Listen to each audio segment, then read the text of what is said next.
Welcome to Off the Court, a show dedicated to making you the best version of yourself as a player and as a person. I'm Coach Jack, owner of Close the Gate Hoops, the #1 basketball training company in the state of Wisconsin. If you're trying to take your life and game to the next level, this is the podcast for you. Let's get it. We're moving on to the second part of the speech, and this is the biggest part of the speech. All right, is this word, happiness. Everyone write this down with a line under it. All right? Now, does anyone want to try and explain to me what happiness is? Enjoying something. Enjoying something. I love that definition. What type of feeling? Good one. That's, to simplify it for you kids, all right, happiness is long-lasting feel-good, right? It's a long-lasting feel-good. Okay, a lot of us get this mixed up with short-term feel-good, which is what we call pleasure, all right? So if you eat a full box of Oreos, right, that feels great in the moment. Okay, in 30 minutes, you're probably going to be on the toilet, not feeling so good, right? That's an example of the difference between pleasure and happiness, okay? There's 3 important things to understand about happiness. The first, eyes and ears. Okay, when I'm talking, you're not writing anything on your notebook. All right? The first is that every action you take is looking for happiness without you knowing it. Right? When you work really hard at a sport, okay, you're looking to achieve something so that it can make you happy. When you communicate with your friends, you're trying to build a relationship because you're trying to look for happiness. So everything you do without knowing it is looking for that. So you think it's important we kind of learn what it is and learn how to bring ourselves more of it? Yes or no? It's not up and down. Yes, Kate. Good job. Okay? So the second thing, and we're going to write this down, okay, is happiness before success.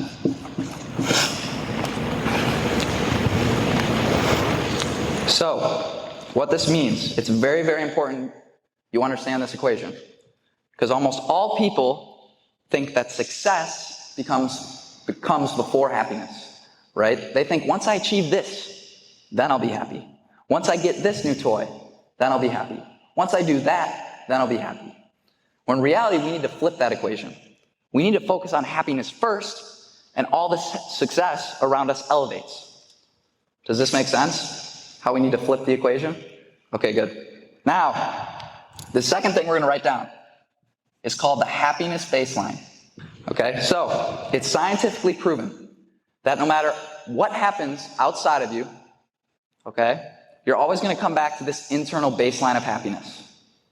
All right, so an example, say you win the lottery. Are we going to be pretty happy? Yep, we might be happy for months at a time. So say I win the lottery. For 3 months, I'm going to be at this level of happiness. Okay, but over time, your mind and body get used to its environment. So in 6 months, you're going to go right back down to this happiness baseline. So do you think it's important we focus on things outside of us to make us happy, or focus on raising that happiness baseline? Which one? Raise the happiness baseline. Because that way we can be happy no matter what's going outside around us. Does that make sense? Yes? Okay, so I'm going to teach you how to raise this today. All right? The first thing we're going to do to raise the happiness baseline is called gratefulness. Can anybody tell me what this means?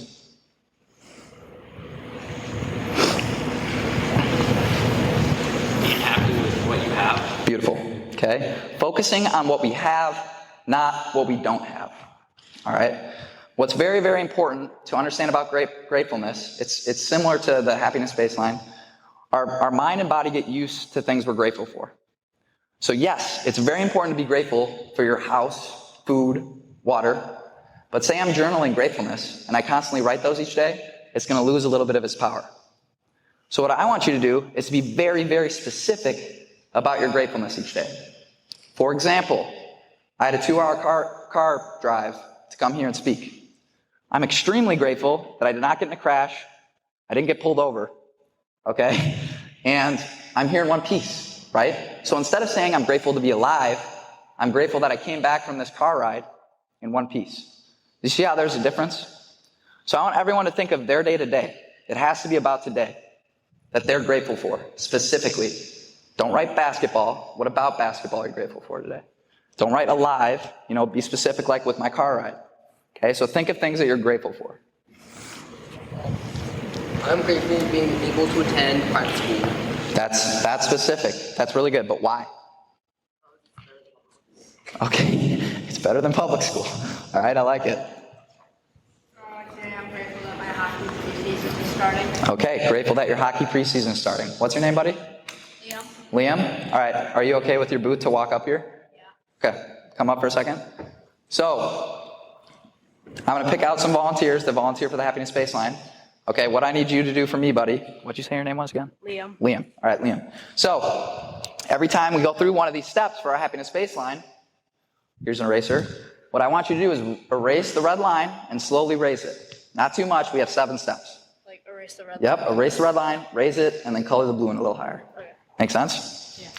Now, we have a second activity for gratefulness. This is the only time we're going to do 2 activities for one subject.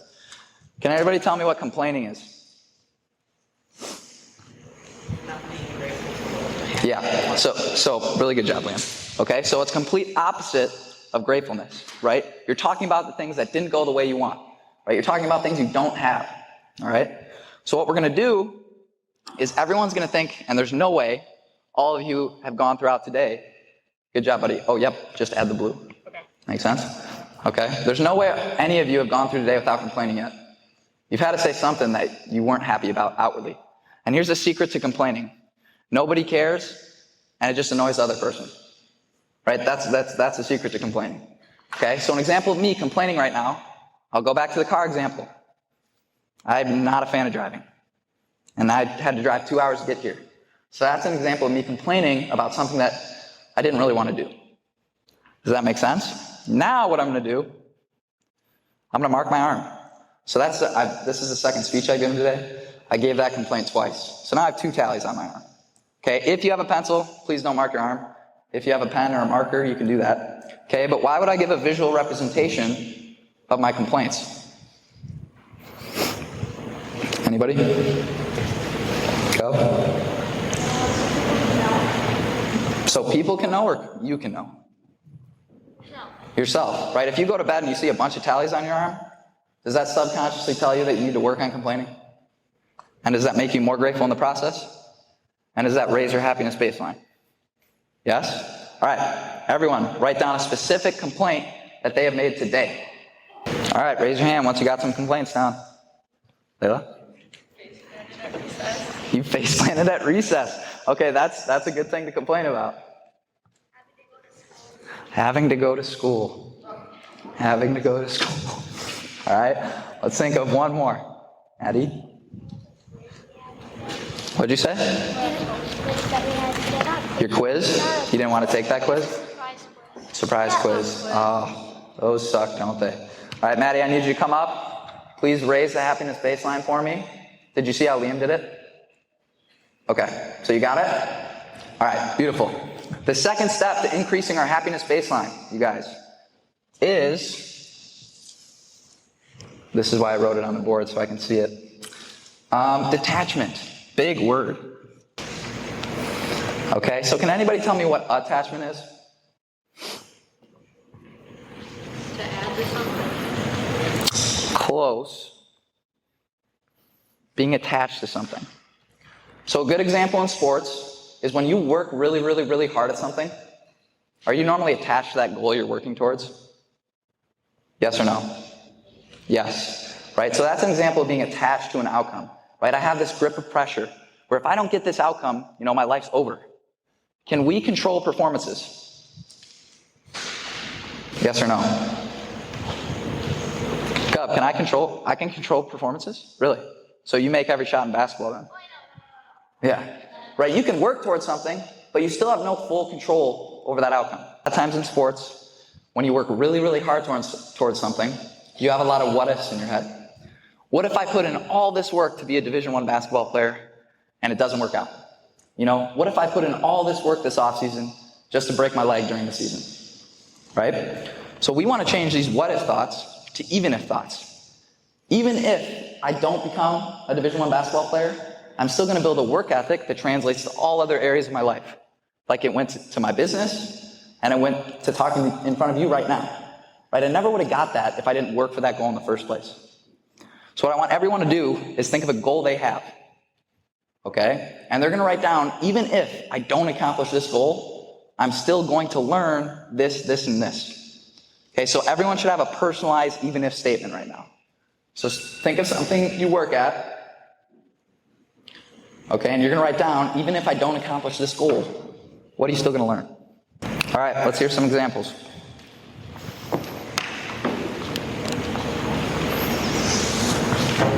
Even if I don't get better at soccer, I can still learn new soccer tricks. Okay, what's your goal with soccer? To become really good. To become really good? Is there like a stage you want to get to? Okay, so that's good. To memorize my lines faster. Okay, so even if you don't memorize as many lines as you want to, what are you going to build the skill of?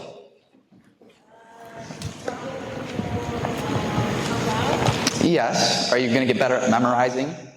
Right? You're still working at that skill, right? If I lose a baseball tournament, I can still work from it. Beautiful.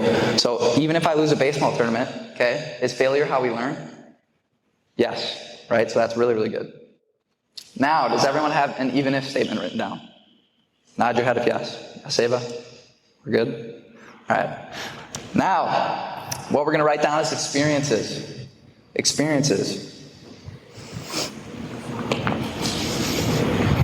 Can anyone tell me what an experience is?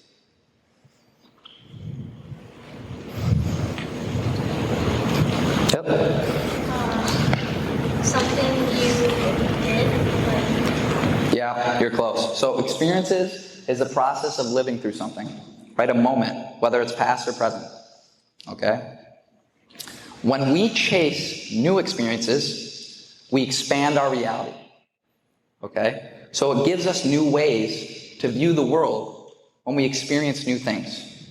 Does this make sense how that works? Yes? Okay? So, from ages like 14 to 16 years old, what's everyone's order at a restaurant? What does everyone order? Come on, we know this. Starts with a C. I hear it. What'd you say? Chicken strips, chicken tenders, right? We always get chicken tenders. It's our old reliable. We always know what we're going to get with chicken tenders, right? It's good, okay? But do we even know if there's something else out there that's better?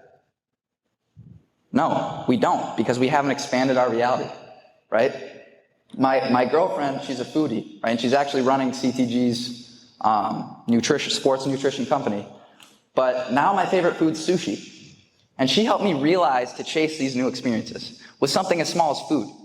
So now whenever I go to a restaurant, I never try and order the same thing, because this gets me in the habit of chasing new experiences. But by starting somewhere small with something like food, we then get into big things like travel, right? When we travel, this opens up a whole new world to us. There's so much more than Janesville, Wisconsin. So much more. Okay? When you see someone on the side of the road starving and asking for food, when you go back, sit at your dinner table, you think you're going to appreciate that food a little bit more? Yeah. So that's an example of how new experiences expand your reality. So what we're going to do for this activity, it's called the Try Something New activity. So write it down, try something new. So I want everyone to think of something they do the same way every time. Okay? It could be with food or the people that you sit with at lunch every day. Right? Chasing a new experience in that example could be sitting by someone different, making a new friend. Okay?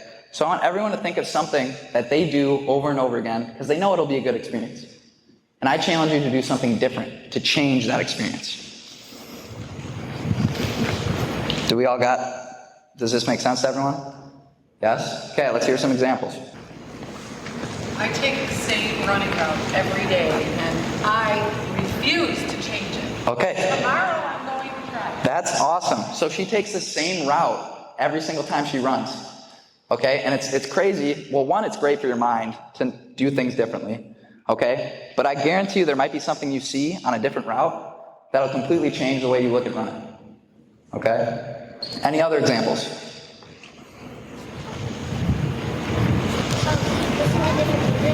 Listening to different music, that's awesome. Okay? That's awesome. Any other examples? Have a different routine. Have a different routine. Yes, that's really, really good. I love that. Okay? So, what's your name, buddy? Michael, come up for me. Raise the happiness baseline for me, please. Thank you. You know what you're doing? Okay, once you're done, you can go back. Sound good? Now, the fourth step to raising our happiness baseline. Very important word. Learning. Learning. So everyone write down learning in their notebooks. For this, I need 5 volunteers to come up for the demonstration. Okay? 1, 2. Maddie, you already came up. Sorry. I love 3, 4, 5. All right, so you 5 come up.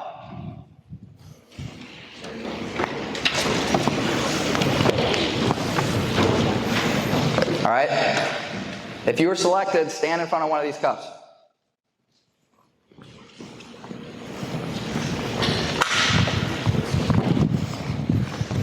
Okay, so I want all of you to open the water bottle. When I say go, you can pour at whatever speed you want, okay? But you cannot stop until I say stop. So you have to keep pouring into this cup until I say stop. Does that make sense? Ready? Go.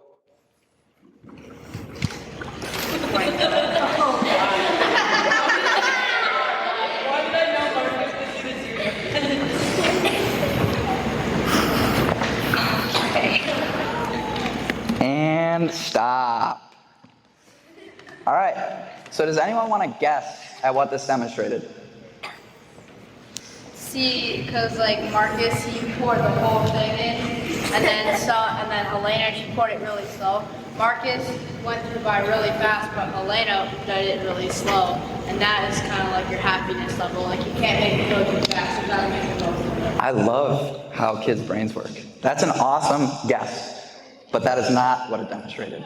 Awesome guess. Okay, so this represents how everyone approaches learning. So when people say they don't like learning, it's generally because they think they know everything already, right? Do you think we want to approach situations with a full cup, thinking we know the subject already, or everything with an empty cup? Which one?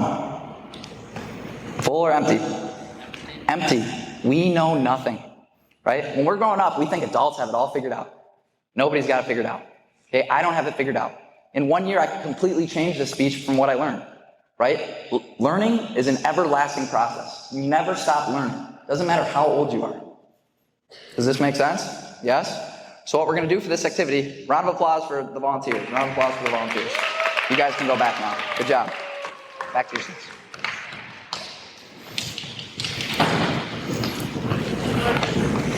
Oh, nice. Didn't get on the floor. Okay, so this is going to be called a learn from anybody activity. So write that down in your notebook, learn from anybody activity. We're writing that down right now. Learn from anybody. Okay? So we can learn from any person and any situation. We're all equal. Right? A lot of times if you think you're a grade above someone, you think you're above them.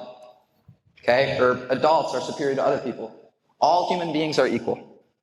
Okay? And what this gets you to realize is that you can learn from any type of person. Doesn't matter how old they are. So my example for this is my sister Liz. Okay? I'm a very long-term viewed person. I'm always striving for something. And I'm getting better at it, as I talked about in the speech. Okay? My sister Liz is someone that's very short-term. She loves to chill, watch TV, and enjoy herself. Right? So that short-term view is something I'm not very good at.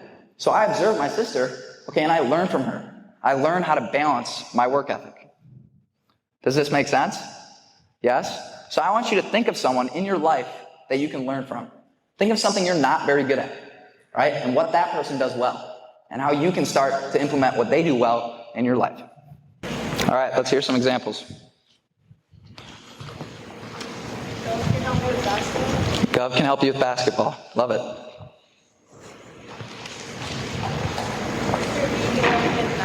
Okay, that's really, really good. Okay, but how? So, He can help you with math, so what are you going to do to learn from him? Maybe ask for more help, approach him. So we still have to take action even though we're writing these things down.